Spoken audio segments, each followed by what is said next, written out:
Ricardo Valdés con nosotros. Gracias. Él ha sido ministro de Interior. Hemos estado conversando hace muy poco sobre estos temas acá en el programa. Ricardo, bueno, primero, ¿cuál es tu opinión sobre la situación que estamos atravesando ahora? No te voy a preguntar por la seguridad, sino... Bueno, la seguridad ha generado todo esto, exacto, digamos, ¿no? Exacto. ¿No? ¿Cuál o sea, es tu lectura? A ver, en este siglo XXI, tampoco en el siglo pasado, había visto que la inseguridad ciudadana se convierta en un motivo de paralización del país, en primer lugar, y en segundo lugar de la revocatoria, digamos, vacancia de alguien en la presidencia. Entonces esto es sui generis, históricamente no tiene una comparación, ¿no? Y bueno, o sea, esto lo que ha generado es un mar de especulaciones y gran inestabilidad institucional, porque todavía no estamos seguros de que el presidente Gerí continúe. O sea, lo que escriben periodistas, analistas, es que todo el mundo está a la expectativa, no solamente de este miércoles 15, de lo que pueda ocurrir con él, sino están a la expectativa también del 20, donde hay una manifestación importante, y es un presidente sin mayor capital político, un presidente que está ahí gracias a la alianza que ha mantenido, que lo llevó a ser presidente del Congreso, pero su presidencia del Congreso también fue parte del cálculo político. Entonces, ese mismo cálculo lo puede llevar a su casa. A su casa. Y hablando de todo lo que precisamente ha generado esta situación reciente, ¿cómo llegamos a esto? Es decir, ¿cómo llegamos a estos niveles de inseguridad y además que este tema sea parte de la agenda pública y política y que generara tanta indignación en el ciudadano y la ciudadana? Es decir, ¿qué no hemos hecho o qué hicimos para que eso esté ocurriendo ahora?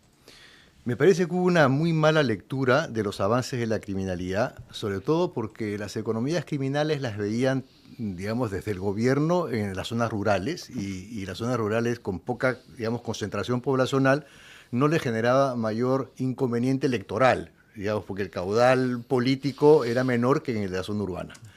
Pero en el año 2021 empezó un incesante incremento de la extorsión, que sí se expresa en zona urbana, y sin embargo creo que los tomó absolutamente poco preparados para enfrentar ese tipo de delito, sobre todo porque, a diferencia del robo, del hurto, en todas sus formas, esto no se produce en la calle, se produce con otro tipo de estructuras y básicamente corre en la vía virtual.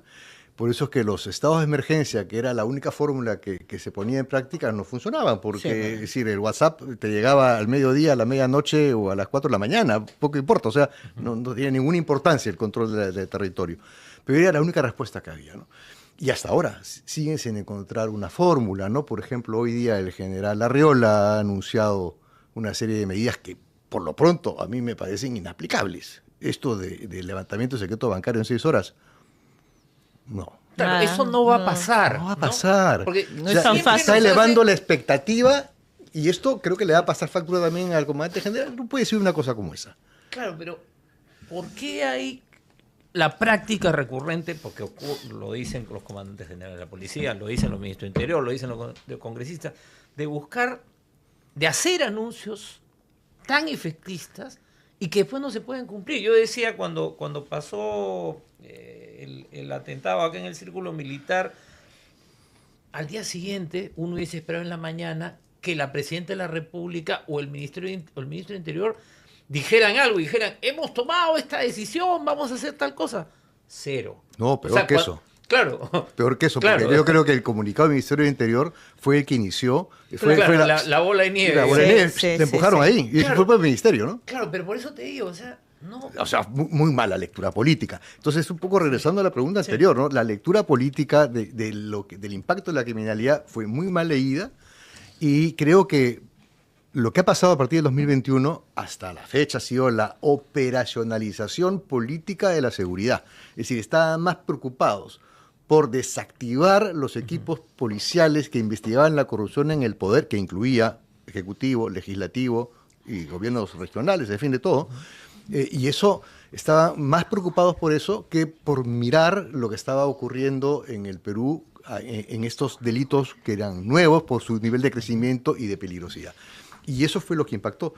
porque al correr la extorsión por redes sociales mayormente, impactó mucho en los niveles C y D, de ahí porque los niveles C y D, en donde tú tienes un 75% de la PEA informal, ese informal es también un emprendedor, es también una persona que trata de acceder a créditos a los que no puede acceder porque el Congreso le quitó la posibilidad al bloquearles el sector formal financiero con las tasas de interés. Por lo tanto, recurrió al gota a gota y ahí arrancamos los problemas de los cobros, tasas altísimas de 500% más. Claro, porque por ahí empezó. Por ahí empezó, y ahí vienen las ejecuciones, y luego el cobro de cupo, este proceso en donde veían que no había respuesta del gobierno, entonces lo que se produce es un enfrentamiento muy violento entre diversas organizaciones para tomar y controlar la plaza, el negocio, y a esto se le sumó las diversas salidas de ministros que impedían, no solamente no llegaban con una propuesta nueva, sino que impedían poner en práctica alguna otra. Claro. ¿No? Entonces, por eso es que llegamos a este año ¿Y así. estamos cooptados por redes criminales en el Estado o es simplemente un Estado ausente lo que vivimos? Hay de todo. Inclusive uno de los tipos de extorsión que hay en el país es la extorsión gubernamental. Y es una extorsión gubernamental que tiene diversas formas de entenderse, desde el policía que te va a cobrar para yo poder recoger de manera informal con mi bus a pasajeros en la Panamericana, ¿no? Hasta el que te va a cobrar para poder estacionar mi carreta de emoliente en una esquina, y ese es el inspector municipal, ¿no? Hasta sabe Dios si han apretado al Ministerio Público para poder soltarles presupuesto y que ellos puedan desactivar investigaciones. Claro. Hasta ese nivel, pasando obviamente por la corrupción de generales que compraron su cargo. Entonces, esto es parte del problema, ¿no? Claro, porque además es un problema transversal. Es transversal. La corrupción y lavado de activos son transversales a la criminalidad. Están en todos los negocios ilícitos, ¿no? Y en ese sentido, en su gestión, si bien es cierto, ya se hablaba de crimen organizado y de todo lo que existía, ahora ese crimen organizado tiene ciencia, tiene tecnología, tiene redes. ¿Eso hace que la configuración marque una estrategia distinta para afrontarlo? ¿Es algo que no se está viendo en la verdadera dimensión? Sí, así es, porque lo que pasa es que hay dos negocios que dan mucho dinero, y dinero contante y sonante, efectivo, extorsión y explotación sexual, trata. Y eso han sido básicamente los dos negocios que han generado las pugnas entre las bandas criminales, las fusiones, porque ya no podemos hablar de una organización criminal pura, aquí está mezclada. Otro de los factores ha sido la transnacionalización del crimen con la presencia de diversas organizaciones de otras partes. La convergencia de varias actividades ilegales. De varias organizaciones y de varias actividades, ¿no? Entonces, y ellos, la rapidez con la que pueden adquirir armamento, en fin, contratar locales, alquilar vehículos, esa rapidez no la tiene el Estado. El Estado tiene que tener un proceso de licitación, etcétera. Entonces, ellos tienen la criminalidad tiene mucha rapidez. Entonces, esto porque se les ha dejado crecer, entonces, en el manejo económico. Y una de las perspectivas poco trabajadas es justamente el seguimiento del dinero ilícito. Y es ahí que lo entendieron en el caso del monstruo, que fue quizás el golpe principal, meritorio por parte de la policía, cuando le empezaron a hacer seguimiento al dinero y le cortan la fuente de financiamiento, lo debilitaron, ¿no? Y permitió su captura. Ahora, te voy a preguntar por algo que yo he sufrido en mi distrito, que es, yo vivo en Lince, ¿no? Entonces, ahí hemos tenido una guerra por el control de la trata. Porque todos los muertos estaban involucrados, pues, algunas de las bandas que controlaban el negocio en uno de los distritos más pequeños de Lima, junto con Barranco, creo que el Lince es el más pequeño, ¿no? Y claro, ¿por qué es que no tienes como en otros lugares que tú puedes decir, bueno, hay el gran capo y maneja todo, ¿no? ¿Por qué se da este fenómeno de esta guerra entre bandas? ¿Qué lo explica? Bueno, lo explica justamente la gran oportunidad de conseguir ingresos. Porque la trata, el Lince ha sido, en la zona de Rizo, siempre ha sido un enclave, ¿no? Claro. Todo el tiempo ha sido eso no es secreto. Pero lo que se produce, pasas de la prostitución pura y dura a la trata, que tiene ya otro cariz, Claro, sí. porque tienes la presencia de víctimas extranjeras que han llegado justamente en el año 2023 a representar casi el 50% de las víctimas. Claro. Y eso fue creciendo, ¿no? Fue creciendo, porque venía de antes. Sí, ¿no? Venía antes. Sí, pero ojo que en el 2017 no tenías víctimas venezolanas dentro de la trata. En cambio, ellas dispararon un poco, elevaron la concentración de víctimas. Entonces, ahí entran los que trajeron con engaños a estas mujeres para ser explotadas sexualmente mediante la modalidad de la trata, y chocaron con las organizaciones peruanas, hasta que finalmente encontraron un entendimiento a sangre y fuego, en unos casos, y en otros a través de la negociación. Claro, One Family es eso, por ejemplo. Porque eso explica pues que tú tienes estas situaciones. Hay una relativa tranquilidad ahora Y de pronto hay relativa tranquilidad. porque Entonces, han llegado a un acuerdo. Exacto. ¿No? Claro, Entonces, porque incluso en ese momento, cuando las víctimas evidentes y diarias prácticamente eran mujeres que estaban explotadas sexualmente o se dedicaban a la prostitución o mujeres trans, es como que todavía no había una guerra directa a la situación, porque también hay que entender y hay que ver que como sociedad no lo veíamos tan relevante. Cuando se acerca a nuestras casas, a nuestros domicilios, es cuando decimos, no, aquí están los extorsionadores, porque antes eran a ellas porque se dedican a eso. claro, ¿no? es que pasas de lo que es el rubro proxenetismo al rubro trata. Y Claro. el rubro trata viene acompañado de extorsión hacia la propia víctima, inclusive, porque tiene que pagar cuota para poder descontar el costo. Viene extorsión a locales, también no solamente a los bares, a los restaurantes que están en el entorno, trae también sicariato. Claro. Entonces es mucho más complejo, ¿no? Trae mucha corrupción porque tienes que corromper a las autoridades, ¿no? Para que Y estamos volteen a otro hablando lado. de extorsión, de amenazas, de criminalidad como hechos que están en un territorio, o estamos hablando de una gobernanza territorial criminal ya a estas alturas. Depende del lugar. Hay zonas más O sea, que ya está. liberadas que otras, ¿no? Claro. O sea, hay, básicamente donde hay poca presencia del Estado. O sea, yo te podría decir que en estos momentos en la provincia de Mariscal Castilla hay una presencia esporádica del Estado, pero ahí está el Comando Bermelo operando y manejando todo lo que es el negocio de la coca y de la cocaína. En todos los kilómetros del río Putumayo están las FARC gobernando también. Es decir, ellos definen a qué hora pasa o no pasa una embarcación. El BRAEM sigue siendo de alguna forma, digamos, gobernado también por los remanentes, ¿no? De Sendero, porque no han logrado acabar con ellos. Entonces hay también un proceso.